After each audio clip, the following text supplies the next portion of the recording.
Bienvenue sur Africa Power News, la chaîne dédiée à l'actualité politique africaine. Le débat, dès lors, n'est-ce pas, ne porte pas seulement sur si M. Sassou Nguesso va gagner les élections, mais sur la légitimité d'un processus, n'est-ce pas, dans lequel les règles du jeu sont déjà, n'est-ce pas, contestées avant même l'ouverture de la campagne électorale.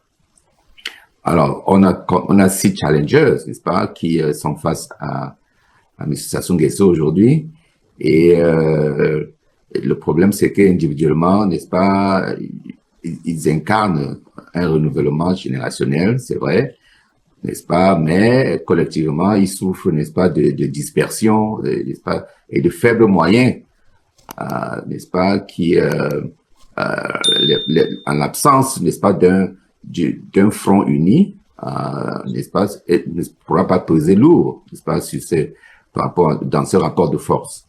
Alors, donc, le fait que les grandes figures, n'est-ce pas, qui avaient un potentiel, n'est-ce pas, comme M. Guy Parfait Kolela, qui est décédé en 2021, par exemple, n'est-ce pas, ou certains qui sont emprisonnés.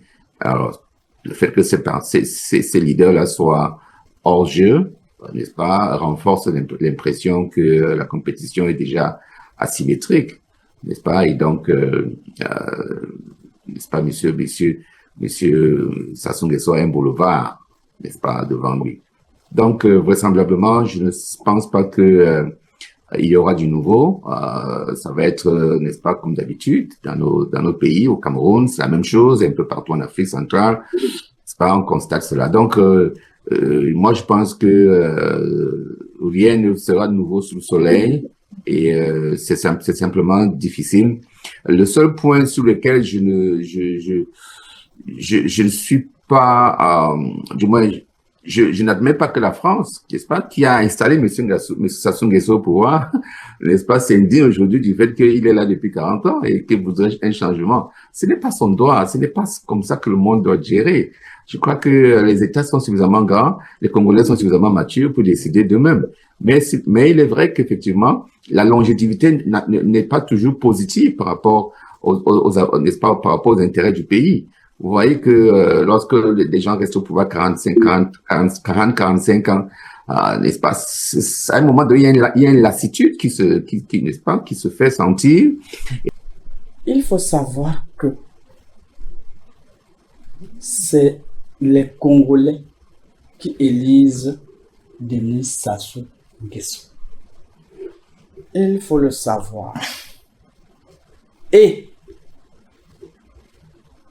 il faut aussi comprendre que Denis Sassou Nguesso, aujourd'hui en Afrique, c'est un monument, ce n'est plus n'importe qui. Faire tout ce temps, tant d'années au pouvoir, c'est pas donné. Il faut avoir des couilles solides. D'autres vont dire que c'est la France qui l'a mis là-bas. Oui, bon, on peut même leur accepter cela. Mais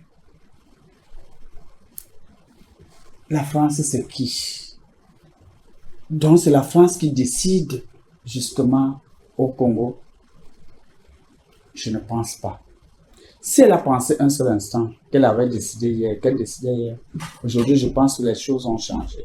Parce qu'il y a quelque temps, le président Denis Sassou Nguesso, sauf si me souvenir un peu, mon cerveau me fait des sales tours, il a pensé à la multipolarité. Tout à fait. Il a pensé qu'il n'était pas une chasse gardée de la France.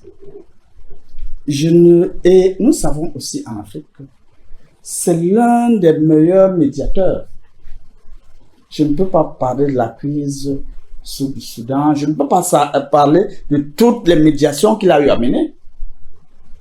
Et c'est un sage de tout cela. Mais malheureusement, ce qu'on oublie de dire, généralement, c'est que on a en Afrique centrale des faux opposants.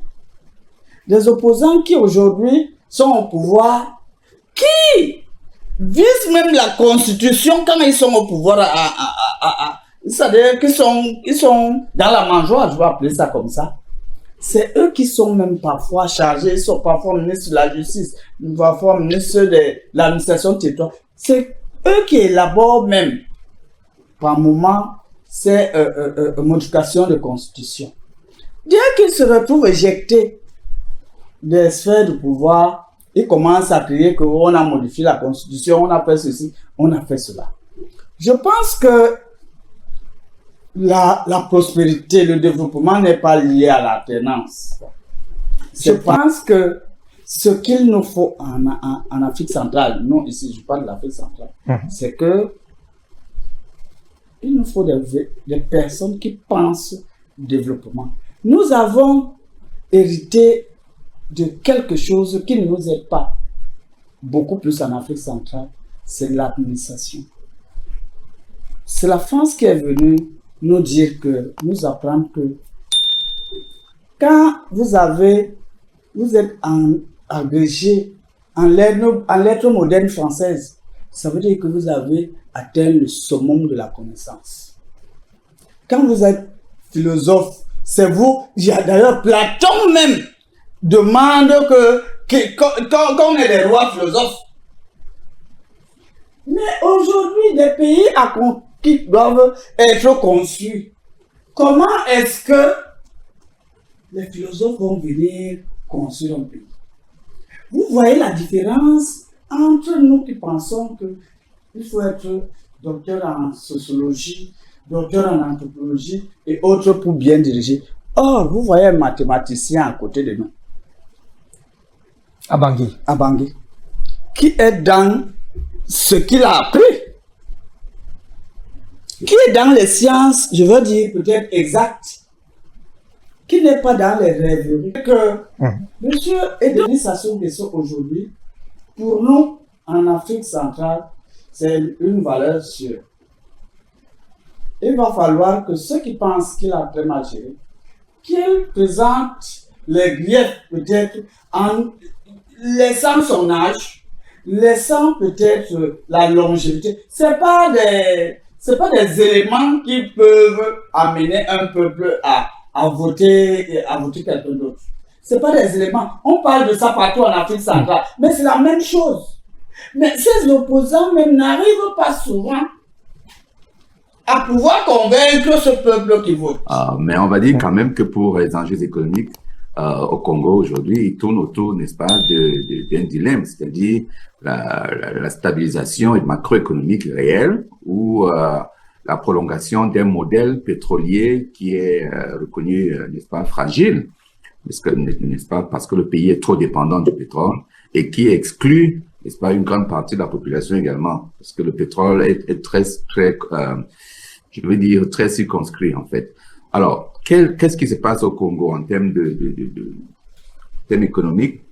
Il y a principalement 5 axes, n'est-ce pas, 5 axes sur lesquels il faut analyser, n'est-ce pas, la situation économique au Congo. Premièrement, la croissance, n'est-ce pas, la croissance économique au Congo. Ensuite, la dette du Congo, n'est-ce pas, l'emploi des jeunes, notamment. La diversification, n'est-ce pas, de l'économie congolaise et la crédibilité financière, n'est-ce pas, de ce pays. Alors, n'oubliez pas de vous abonner, d'aimer la vidéo et d'activer la cloche de notification pour ne rien manquer.